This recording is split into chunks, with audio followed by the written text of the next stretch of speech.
come to these areas, there's a scripture in Hosea. I read it one day in a different translation, but it's pretty well similar. It says this: when judges are corrupt, lawsuits spring up like weeds in a field. That's the kind of world we are living in now. And they recognise that without a Christian university training lawyers and those who have to deal with the law and all that goes with it, unless they have a biblical basis for the value system they have, we are downhill, and we're going quickly further all the time downhill. So the only answer is to have men trained who will rise to position and make decisions, not because they belong to a certain political party, but because they have convictions concerning what is reality and what is truth. And Jesus asked that question, or Pilate asked the question, what is truth? And truth was standing before him.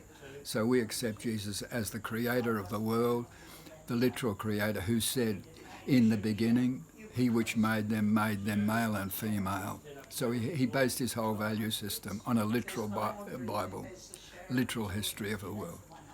Do some of the universities that you visited and seen, Christian universities or Christian, do they have a statement or a set of beliefs that they write down in their constitution in relation to the creation?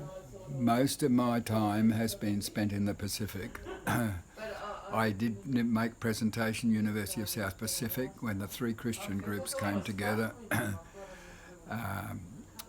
and it was pretty packed with people from all over the Pacific, but I knew that there would be professors there that I could not answer their questions scientifically. So I wanted to know how I would approach it. Then it was put into my mind to use evolutionary quotes questioning the whole of their evolutionary belief, not from the scientific creationist viewpoint, but their statements.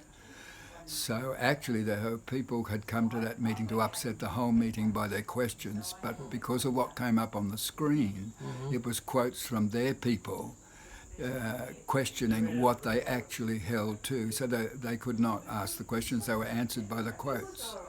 But what made me concerned was at the end, the Solomon Islanders crowded around me with questions. They said, we have come out of revival in Solomon's, and when we come here we learn the Bible is not true.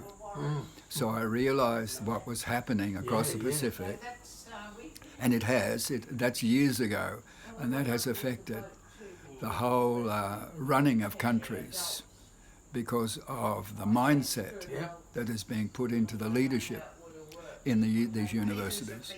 Now, if I was a student going freshly into university, from a Christian background, a young person, what advice would you give to me? Say I'm 19, 20 years of age and I'm just going into uni. What advice would you give to me as a Christian? When I went, there was no explanations for what I was facing. There was about 5 interpretations of Genesis, day-age theory, God used evolution, and gap theory, all these kind of things. No one spoke about an initial 6-day creation, no one. So they just told me, take your choice. And that's what has happened in universities, take your choice, in Bible colleges. All right. So when it comes to today, no, there is a whole lot of material you can get hold of to prepare yourself for what you're going to be faced with when you get to university. And a lot of students are going in without that preparation. They have not heard scientific evidence from real scientists who are involved in these fields, experts in their fields. A lot of them done research in different areas that they're in, and they present another view of the evidence they're going to present it with. Depends how you look at that evidence is how you will interpret it. And so that is basically, unless you prepare yourself, you're going to be shaken. Every Christian will go and will be shaken.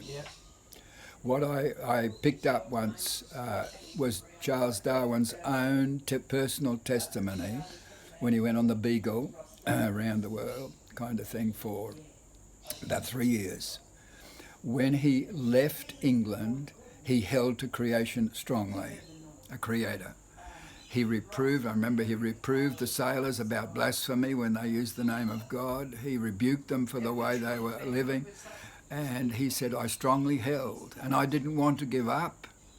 But he said, as the evidence built in my understanding, he said, I slowly began to give way.